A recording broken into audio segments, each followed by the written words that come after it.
տեղեկատվական չես խլասեցի։ Չէ, ճիշտ էի ասում։ Ես իմ հաստիքը մի հատ էլի բան անենք, ոնց որ մի քիչ եթե կարելի է, էլի։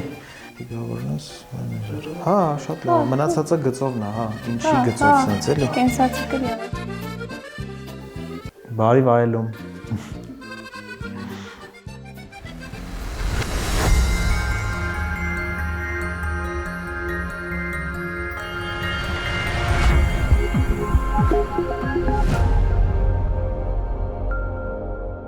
Բարև ձեզ, եթերում AI լաբորատորիա հաղորդումն է, ես Մարիամ Հարությունյանն եմ։ Հանրային ռադիոն կրթվել է նորաձևե շարժման շրջանակներում Իմ քայլի հիմնադրամի ֆինանսավորմամբ ներկայացնում է թողարկումների շարք, արհեստական բանականության, դրա ընձեռած հնարավորությունների, մշտապես թարմացվող գործիքների, ինչպես նաև հնարավոր վտանգների մասին։ Այսօր զրուցելու եմ Մամերիա բանկի տեղեկատվական տեխնոլոգիաների կառավարման մենեջեր Նարեկ Մուրադյանի հետ։ Ողջույն Նարեկ։ Ողջույն Արամ։ Շնորհակալություն, որ համաձայնեցիք զրուցել մեզ հետ։ Ես եմ շնորհակալ։ Հստակ է, որ արհեստական բանականությունը այսօր առնչվում է բոլոր ոլորտներին, այդ թվում եւ ֆինանսաբանկային ոլորտին։ Հետաքրքիր է AI-ի մուտքը այդտեղ ինչպիսին էր, անսպասելի էր, թե ամեն դեպքում դուք սպասում եք նրա մուտքին։ Մուտքը անխուսափելի էր աշխարհի համար եւ ես հավատացած եմ անխուսափելի է նաեւ մեր երկրի համար։ Եթե խոսքը գնում է այստեղ ֆինանսական ինստիտուտների, բանկերի, տարբեր հարկային կազմակերպությունների, ներդրումային ֆոնդերի մասին, այստեղ հնարավորությունները հիմնականում այսպես եթե կառուցվածքային ձևով նայենք, 3 խմբերում կարելի է օգտագործել AI-ը, որպեսզի լրացուցիչ արժեք ստեղծենք եւ հավելյալ արդյունավետություն ստանանք։ Առաջինը դա ինչպես ցանկացած ձեռնարկություն, դա ներքին process-ները ավելի արդյունավետ, ավելի ոչ ռիսկային, ավելի որակով, ավելի արագ դարձնելուն միտված AI գործիքներն են, հա։ Երկրորդ խումբը դա բանկային տարատեսակ ռիսկերի զսպմանը օգնող, օժանդակող, այսպես AI գործիքների խմբերն են։ Երրորդ խումբը դա արդեն կազմակերպությունը, երբ որ գտնվում է բավականին հասուն վիճակում եւ թվային պրոդուկտներով, թվային այսպես լուծումներով, բանկերը արդեն սկսում են մտածել հաճախորդների հետ շփման մեջ օգտագործել արհեստական բանականության հիման վրա գործիքներ։ Աշխարհում կան տարատեսակ լուծումներ, այսպես արևմտյան պետությունների top բանկերը արդեն կիրառում են, օրինակ խնայողական այդ նուդեր ասվածն է, այսինքն խնայողության ուղղված հուշումներ, հա։ Իսկ եթե ընկերությունում օգտագործում են AI եւ AI-ի պատճառով ընկերությունը ունենում է լուրջ ֆինանսական կորուստներ, հետաքրքիր է այստեղ պատասխանատուն ով է, AI-ը թե AI օգտագործողը։ Շատ լավ հարց է, շնորհակալություն։ Նախ կուզենամ ձեր հարցի պատասխանեմ, բայց շատ կարճ մեկնաբանություն, հա։ Ես հավատացած եմ, որ հստակորեն պետք է տարանջատել AI կիրառելը եւ AI գործիքակազմ ստեղծելը, նոր կիրառելը, հա։ Այս պարագայում շատ կարեւոր է հստակ հասկանալ, որ մոդելին մենք կառավարենք, այսինքն արհեստական բանականությունը մենք օգտագործում ենք մարդու փոխարեն, թե օգտագործում ենք, որ մարդկանց կյանքը ավելի հեշտացնի, հա, որպես օգնական։ Ֆինանսական որոշումներից եկեք խոսենք, հստակ է, որ ֆինանսական որոշումները կայացվում են որոշակի փորձի հիման վրա։ Հետաքրքիր է արհեստական բանականությունը կարող է տիրապետել շուկայական հոտառությանը։ Արհեստական բանականությունը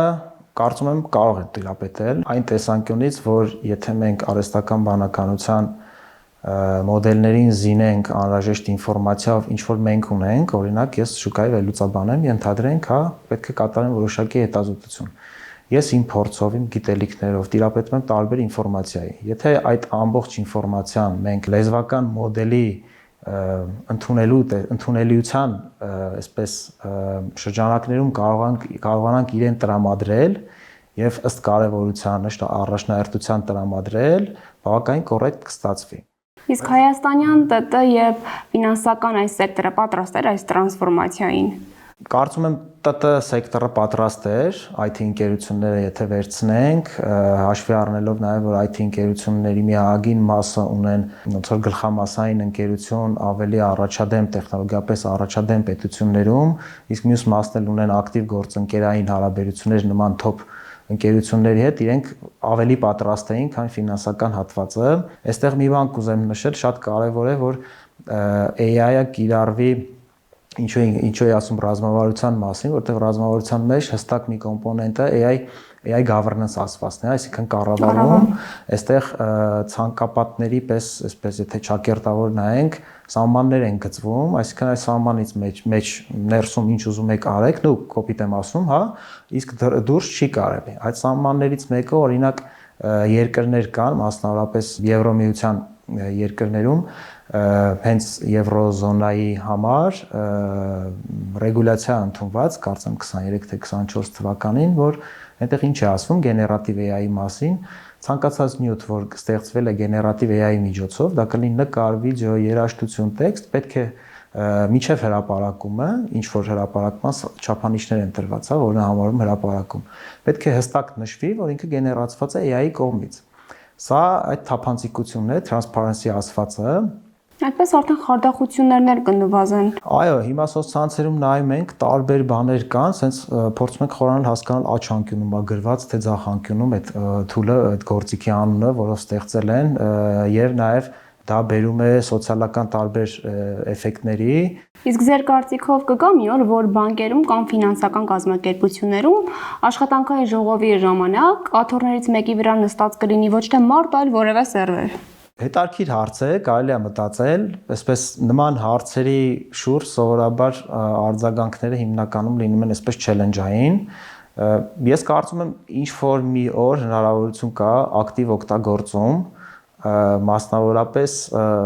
որոշումների կայացման մասում։ Իմ գործընկեր Աբոն այս պահին արձակուրդում է, առաջարկում եմ տեսակապով միանանք նրան եւ տեսնենք թե ինչ նորություններ է նա պատրաստել։ Սիրով։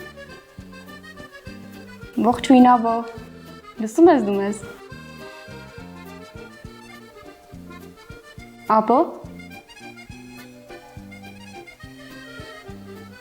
Բարև ձեզ, ողջունում եմ սիրո մայրաքաղաք Փարեզից, իմ արձակուրդը շարունակվում է։ Շատ հետաքրքիր նորություններ ունեմ ձեզ ներկայացնելու։ Արհեստական բանականությունը լիովին փոխարինում է ֆիլմ արտադրությանը։ OpenAI-ի Sora-ն եւ նորագույն AI մոդելներն հասել են այնպիսի կատարելության, որ մեկ տեքստային հրահանգով ստեղծում են ֆոտոռեալիստիկ ֆիլմեր։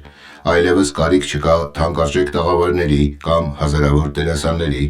Տեսողական էֆեկտներն այնքան անթերի են, որ նույնիսկ փորձագետները չեն տարբերում իրականը թվայինից։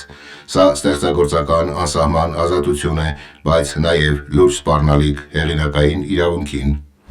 AI-ը որպես կիբերպատերազմի գործիք։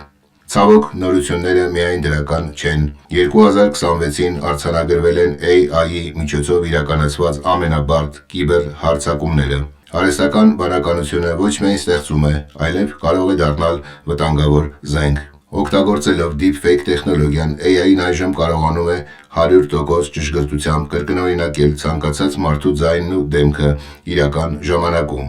Եվ վերջում մի նորություն, որը հնչում է որպես գիտական ֆանտաստիկա, բայց արդեն իրականություն է։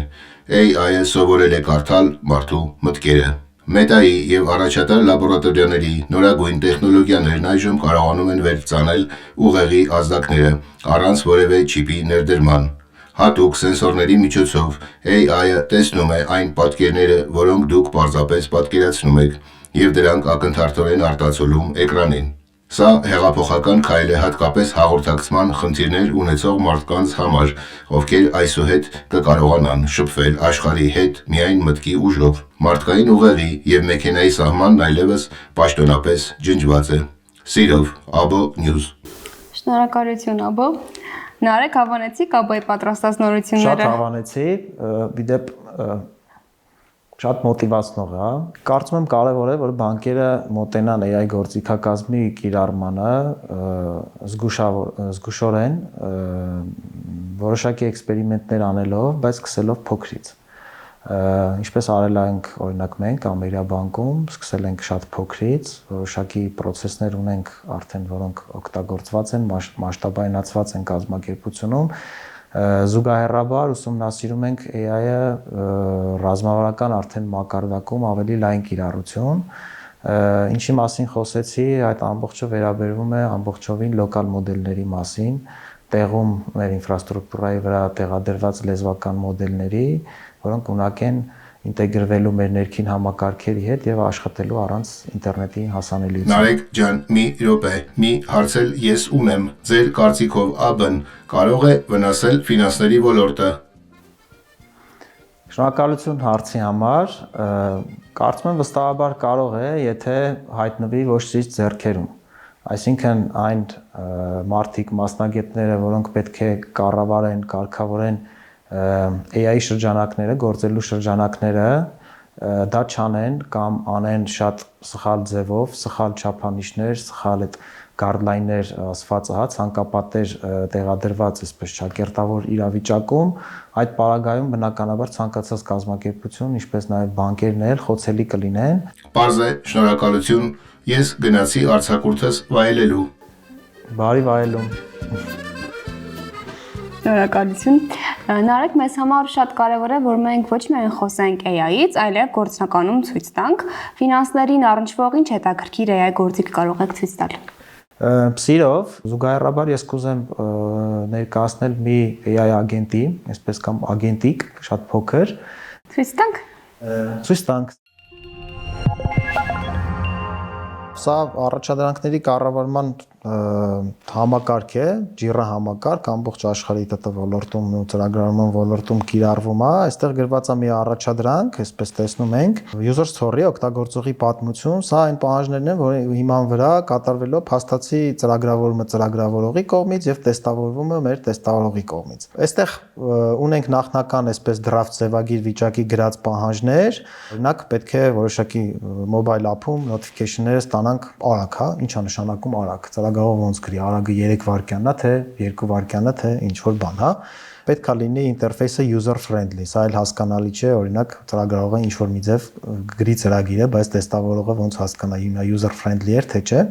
Եվ մի գաղափար առաջացավ մեզ մոտ ծրագրավորման process-ներում ստեղծել մի AI agent, որի ֆունկցիան լինելու է լեզվական մոդելի ընդհանուր գիտելիքների շնորհիվ սա կոփել, լավացնել, ավելի հստակեցնել, հա։ Սա ամբողջովին լոկալ մոդելի վրա աշխատում, այսինքն տվյալների արտահոսքի հավանականությունը 0 է։ Այստեղ մենք սխմում ենք, այս ավելացրել ենք կնոպկա, այստեղ, հա, սխմում ենք user story refinement, հա, այսինքն օգտագործողի պատմության զտում, սիրունացում, լավացում։ Սրա արդյունքում մեր AI ագենտը գնում է դիմում է մեր լեզվական մոդելին, նախապես ավելացնելով սիստեմային prompt-ը, հա, system prompt-ը,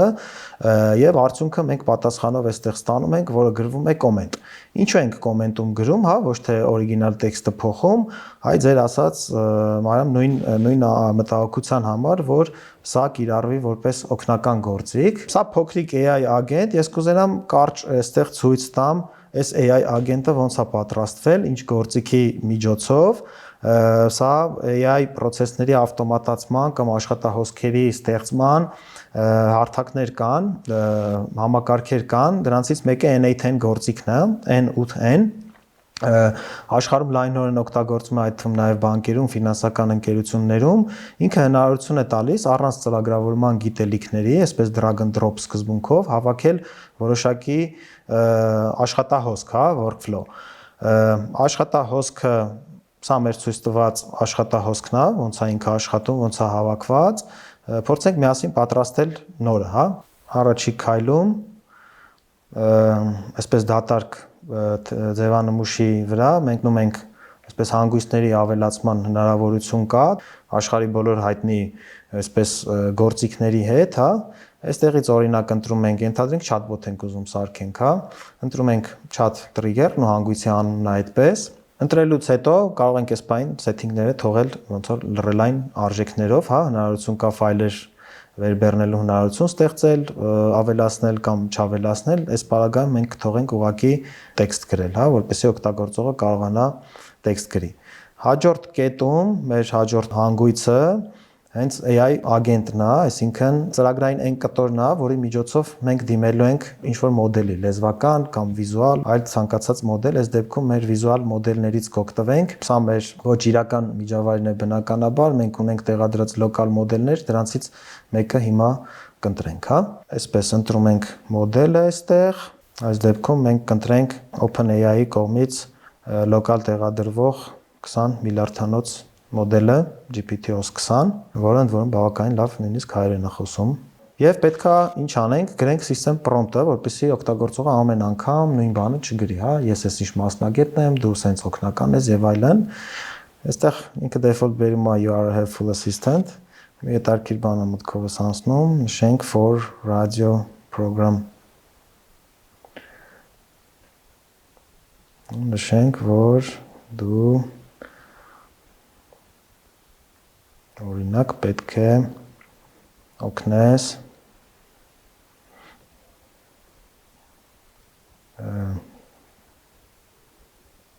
ռադիո հաղորդման օրակարգը կամ աջենդան ստեղծելիս իմ ռադիո հաղորդումների շարքը վերաբերում է AI topic-ներին։ Այսինքն որոշակի կոնտեքստ է, այսպես ճակերտավոր կոնտեքստ մենք արդեն տալիս ենք ու ամեն անգամ պետք չի իրան նորից գրել, հա։ Եվ կխնդրենք արդեն chat-ով, որ մեր համար որոշակի կոնտենտ գեներացնի, հա։ Սա որպես գեներատիվ AI-ի շրջանակներում։ Սա արդեն կարճ փոքր ինքը AI գործիք է, workflow է, աշխատահոսք եւ կարելի է իրան կիրառել։ Այս գործիքը հնարավորություն է տալիս նաև chat interface ունի, հա, օգտագործողի համար, որպեսզի հարցեր կարողանա օգտագործողը գրել։ Փորձենք այսպես մի իրեն հարց գրել, այստեղ գանք եւ գրենք, որ ես օրինակ պատրաստվում եմ կամ պլանավորում եմ իրականացնել ռադիոհաղորդում AI բանկային ոլորտում թեմայով, հա, այսպես ձևակերպենք կամ ֆինանսական համակարգում եւ մեր համար ստեղծիր